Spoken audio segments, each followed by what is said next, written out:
Okay,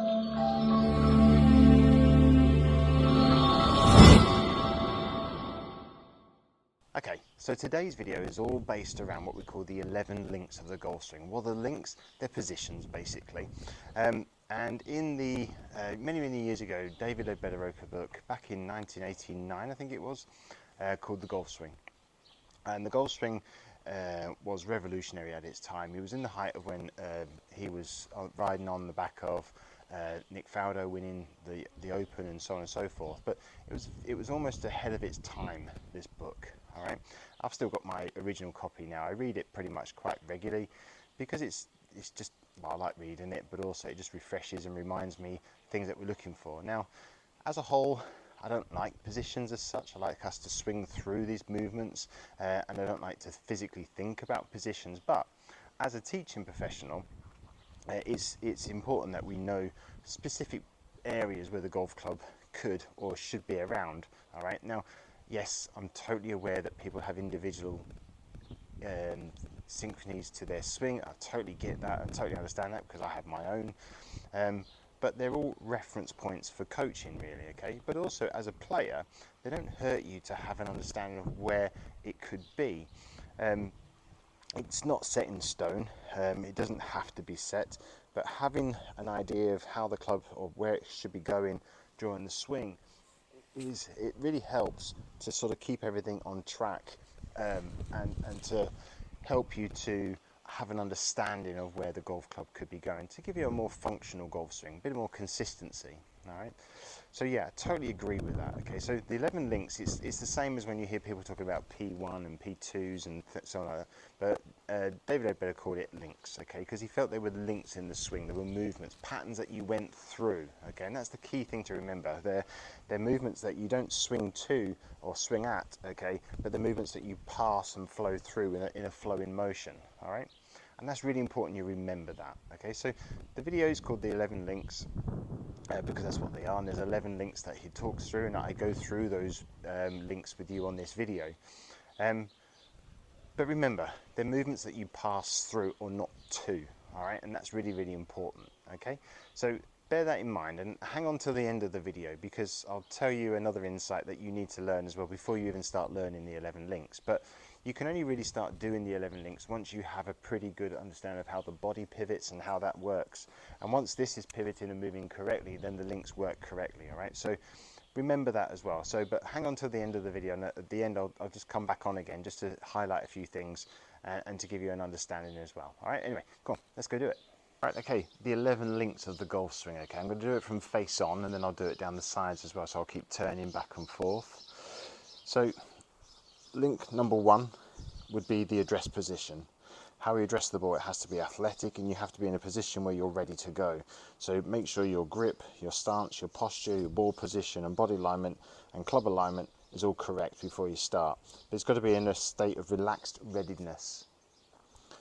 From link number 1, you'll then move into link 2, which is the move away or the takeaway. Prefer to call it the move away, where you feel as though that the club and the club and your belly button sort of all move together at the same time. So you're basically taking your address position to this position here. This is link number 1.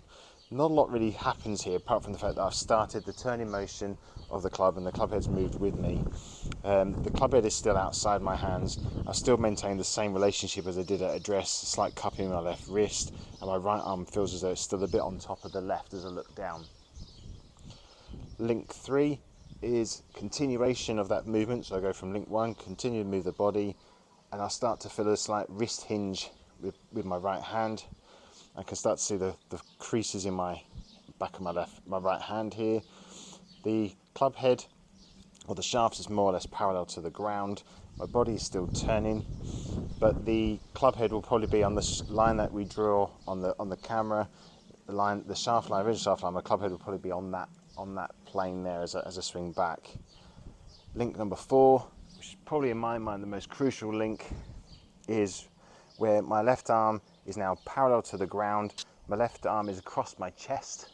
Okay, my wrists are now fully hinged, and if I drew a line down from the shaft, it would point somewhere between the ball to my feet. It would be somewhere in that window range there. Ideally, I'd like to see it somewhere in between the feet and the ball.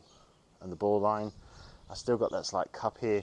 My club face though is matching now the back of my left hand, and my right arm still feels as though it's on above my left arm, and the club shaft is probably cutting somewhere through my right bicep here. Once I've done this one, I'm in this position here. I'm probably partly turned as well. All I've got to do from here though is just continue the rotation of my body to get the club set at the top of the backswing. From here I'm fully now turned, my back is now facing the target. 90 degrees would be nice, 45 degrees with the hips. My right arm will be parallel to my spine, okay, will be running parallel to my spine. The shaft of the club would be pointing more or less parallel to my target line. Depending on the length of the club or length of the swing, it might even be slightly offline, off to the left. But from here I can feel the pressure is in my right heel. From here I'll then start the downswing process. Basically the link 5 is really it's only a motion in time, because I would have started my downswing at this point. Downswing I get down to link 6, which is really link 4, okay, with the dynamic motion of my body now involved. The shaft of the club though would be parallel to the original shaft line, but just above it. Okay, we get down to link 7, which is delivery position. I'm getting to this point here where I'm going to offload, which is again is really link 3, where the butt end of my club is sort of in line with my right thigh or just outside there. My wrists are still fully hinged at this point, and the club face is now square, ready for delivery. Okay, my hips are probably now square onto the target and my body's square onto the target. From here I will continue to open up and get into impact position, link 8. From here really I've got pressure moving into my left heel. My hips are partly turned open to the target, as is my chest. My hands are slightly in front of the ball, the back of my hand facing more or less towards the target. And my right foot I'm rolling in. I haven't come off onto my toe yet. So from link 8 I then move to link 9, which is really a mirror image of what I did on link 2, where I've kept my hands pretty passive. This is an athletic golf swing. My body's turning me around. My hands are moving around me in an arc, but my club face is now relatively still square to the path. Again, I've got this cupping motion here, or dish here, and I feel like it's linking up with my belly button. Link 10, my wrist will rehinge. Again, it's a mirror image of what I've done on link 4. My right arm is now parallel to the ground, my left arm is now folded. The shaft of the club again is marrying up or matching up with my original shaft plane, but again just slightly above it but parallel, and my wrists are fully hinged up again, and I'm probably partly turned all the way through. And then the final link number 11, I make a full turn, club wraps around my body, sort of laying behind my neck. My right shoulder is closer to the target, and I've released my hips right up and I'm onto the tip of my right toe in a well-balanced full follow-through position. I'm probably in a nice straight up and down position here, not leaning back or leaning too far forward. So working it from down the line, link 1, good athletic address position, feel balanced, feel poised, I'm aligned correctly. What I'm going to do from here is I'm going to kickstart, move to link 2, club head is outside my hands, right arm feels on top, shaft hasn't really done much, it's still the same relationship, my hands are still the relationship they were at address. Link 3, right hand starting to hinge and left hand starting to hinge, club shaft is parallel to my toe line, but my wrists are starting to hinge and the club head is still on that shaft plane line that I had here. Link 4, this is the telltale position, because once I've done this position all I've got to do is turn to the top. Left arm is parallel to the ground, wrists are fully hinged. The shaft now is hopefully cutting through my right bicep here. Or if I was pointing it down, it would point somewhere between the ball line and my toe line. So it's on a nice steeper angle going back, and the club face is matching up with the back of my left hand. My left hand has got a slight dish to it still, so it's still in a natural position, and I'm about sort of 70% turned. I can turn up from here with my body to complete the turn. This just slots the club in the position nicely at the top of the swing. Right arm is parallel to my spine. My shoulders are turned perpendicular to my spine line as well, so I've stayed tilted, and the club is now resting over my right shoulder. The club should be hanging in a neutral position, not pointing to the sky or pointing with my wrist to cup. So that's the key thing we're looking for here. Got a nice natural dish angle still here with my left hand. I start the transfer process. This slots me down into link 6, which again, shaft end plane. So I was up here on the backswing, I'm here on the downswing. I've shallowed out slightly so that I'm now running parallel to my original shaft line, but I'm above the line. From here, link 7, I'm starting to still continue to turn. Wrists are still fully hinged. My right elbow is in front of my right hip, and my shaft line is parallel to my toe line or target line. And I'm ready from here just to release the wrist down and turn into impact, which is link 8. Back of the left hand's facing the target. That's what I feel. Hands are slightly ahead of the ball, and I'm turning open to the target. My chest feels slightly turned, as are my hips turned through impact as well, and pressure is building into my left heel. My right foot is turning onto its side. Link 9 is really the takeaway position or move away position. The butt end of the club still feels like it's married up to my belly button, and the club head is still outside my hands, but my hands are working in the arc round to the left. But my club face is in a nice neutral position or passive position. Link 10, I'm working up around me here. Wrists are fully hinged. The shaft should be, so my right arm is parallel to the ground. My left arm is folding. The shaft is now still matched up to the original shaft plane, but again sits above it but parallel to it. And then from here I finish up and go around. All the pressure moves into my left heel. I move my body up and around, wrap the club around my neck. You can see how that sits just sort of behind my neck, and I finish into a full follow through position, which is well balanced. Body weight is over my left side. I feel like I could probably walk off afterwards. I'm that far on my left. The key thing is from this is then you've got to try and piece it all together into one motion. The more you practice this and the more you're familiar with this, the more it should become familiar the more you do it. Hopefully that's the 11 links of the golf swing. Done those for years.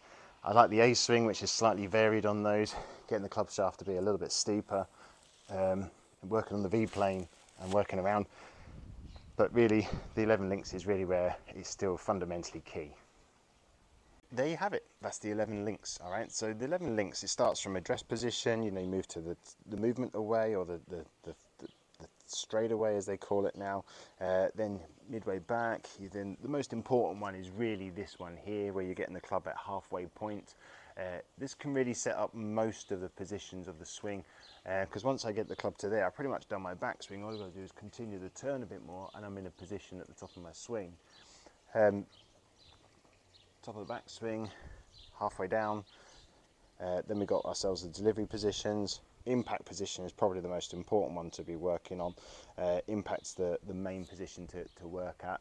I like to sometimes work from impact backwards golfers, put them into the impact position and then let them just hit some shots from there, and then build the backswing up from that, okay, or the forward swing. Then you got part way through, halfway through, and then the finish, okay.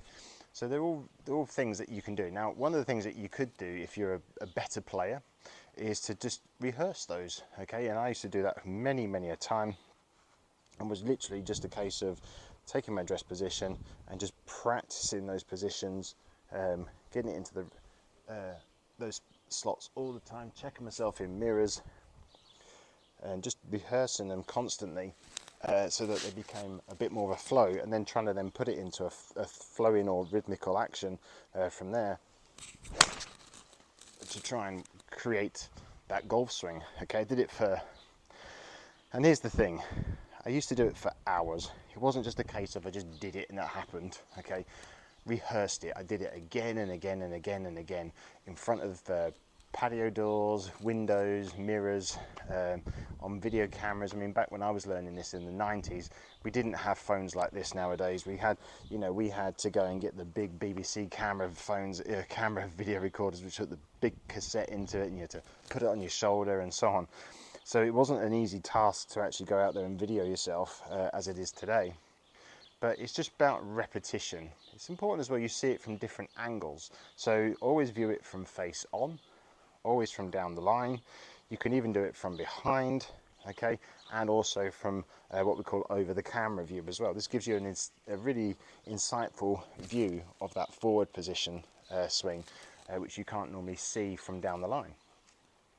But bearing in mind, okay, I mean, this is really probably more advanced stuff. So if you're professionals or if you're a single figure player, you probably could work on these things.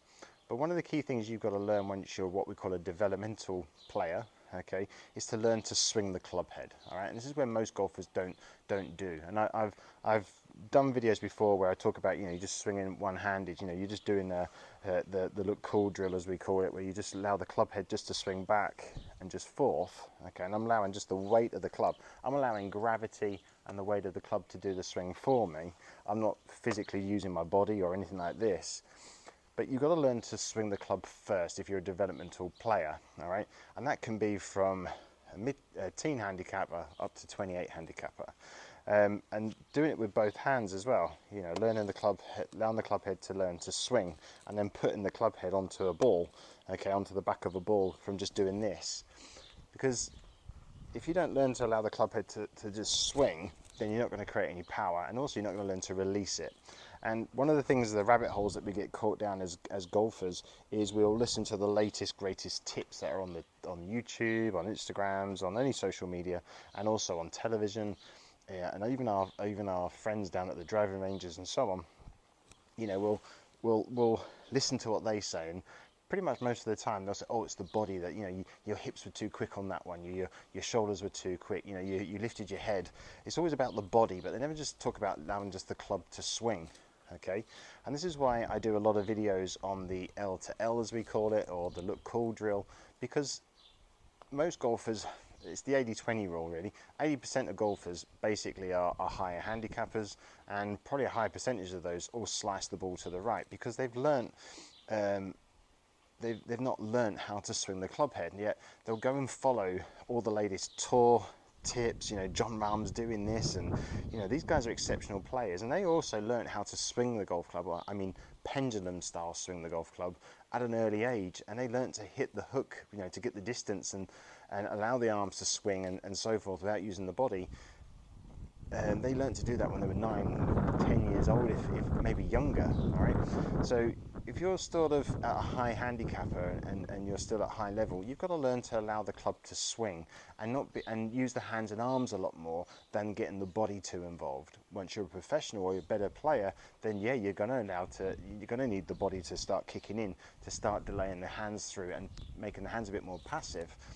But most of you out there, you're not Tiger Woods. You know, you're not there yet. Okay, you've got to learn the basic thing first. So if you're at what I call a mid handicapper, let's say, to high handicapper, yes, you watch the positions things, watch the links videos, and so on, but my focus would be purely on learning a pendulum golf swing first. Okay, learn to swing the club first with just your hands and arms. Okay, so you'd focus on the wrists, being able to hinge, and the wrist hinge, they hinge up and down, so they swing back, hinge up, down and up, and then you're going to allow the arms to swing freely from the shoulders. Learn that first, and a great drill for that, if you're just beginning out, is just put your feet together, okay, and just hit shots just with your hands and arms, just making contact. Just swing halfway back and through, just getting used to the arms just swinging and the club swinging past you. You'll release the club head better. You won't slice it, basically. So most golfers out there slice a ball, and that's all down to the fact that they've learnt to go in there and they're trying to do this, lay the club head down, turn the hips in first, get the hips driving, you know, and this just leaves club faces wide open, which is good for a good player. Bearing in mind, these tour players, they learnt to draw the ball, so they have to start learning to pacify the wrists, use the shoulders more, use the body more, to try and stop the club face from opening. And this is where, you know, Ben Hogan comes in. You know, everybody's trying to swing like Hogan. You know, his book is a famous book, and I've read it, I've still got it in the house now. But everybody trying to copy Ben Hogan's swing, but yet you've got to remember, Ben Hogan, when he was playing, was a hooker of the golf ball, okay? He learnt to hook the ball first, so he was swinging the arms first and using the wrists and the levers, and then he has to try and pacify that down by weakening the grip, cupping the wrists at the top, and so on and so forth, to try, and using the hips more to try and leave the club face open, because he was so used to hooking it. All right, and yet there's gazillion golfers out there in the world who thought, well, Hogan was a great player, I've got to learn to swing like him. Yeah, you can swing like him if you're a really good golfer. Okay, if you're just a 28 handicapper learning the game, do not swing like him. All right, so future videos will be based on getting the leverage system working again.